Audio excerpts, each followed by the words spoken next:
afternoon. I'm cooking of the yard. Good afternoon, sir, Sergeant Ibsen. Chief Constable's told me to stay here, sir, and give you every possible assistance, sir. Good. Ah! There's the body. Oh, yes, sir. Sheet over it, I see. Oh, yes, sir, Silent, please. I'm thinking. A sheet. So he must have been sleeping here on the floor when he was killed. No, sir. Silent, please, quiet. Now, why should he have been sleeping here on the floor if this was his flat? Has his bed been slept in? Oh, yes, sir. Sir! If he spent the night out here on the floor, then the murderer obviously must have slept in the bed. So the murderer was obviously a friend. So, why should a friend have a bed? Because he needs the softness of the bed, because he probably suffers from a painful condition of the back. Such as lumbago. Ah!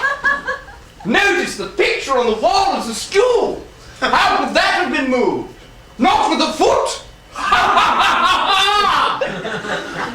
No, a hand, I think we can assume. Like this. However, standing on the sofa would be ridiculous. So I think we can assume he must be at least 8 foot tall. Now,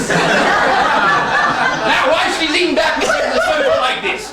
Why? I'll tell you. Because he's wearing a cap with a sort of low peak. Yes, that's it. Every time he has to look at something, he has to lean backwards. Hence, the lumbago. Now, what's he looking at?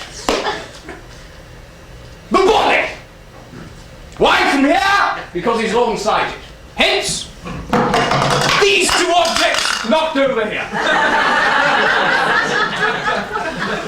But the fight, sir. Fight? Why should he fight with a sleeping man? Now, you no doubt would have noticed a slight scratch from the lintel above the door when you came in. The same type of scratch that he made by a cap bag on the cap of an 8 foot tall guards officer entering the room backwards. Why did he touch the lintel? Because he's long-sighted. But as we agreed, an 8 foot tall guards officer entering the room backwards would not ordinarily be able to touch the lintel of this unusually tall door. Unless he were leaping or hopping. Why should he hop? Because he has a wooden leg.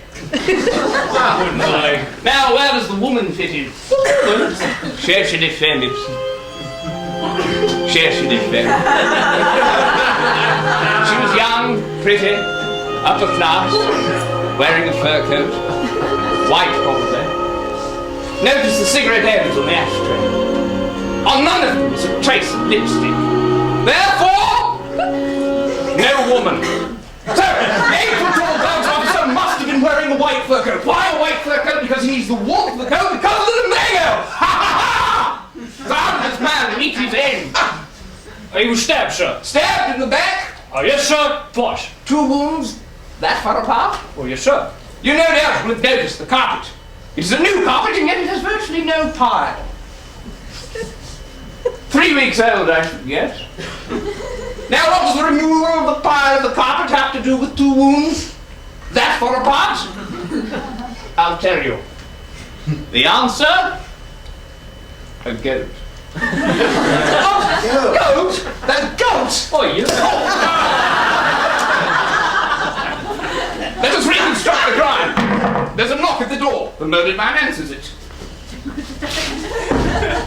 It's an 8 foot tall, backwards leaning guards officer with a wooden leg, lumbago, and a goat. In he hops, grazing the lintel. Cleans his lumbago, goes to bed. Victim decides to sleep here. Dead of night, our cops are alongside friend, crossing over here. Moving over here, leaning back to focus on the victim, thus moving the picture. He then notices the goat propping the carpet, hops across the living room, seizes the goat, leaps back across there, stabs the victim in the back with it. He then puts the goat down, goes over here, smokes 27 cigarettes consecutively. Now, anyone who smokes 27 cigarettes consecutively will develop a very nasty cough.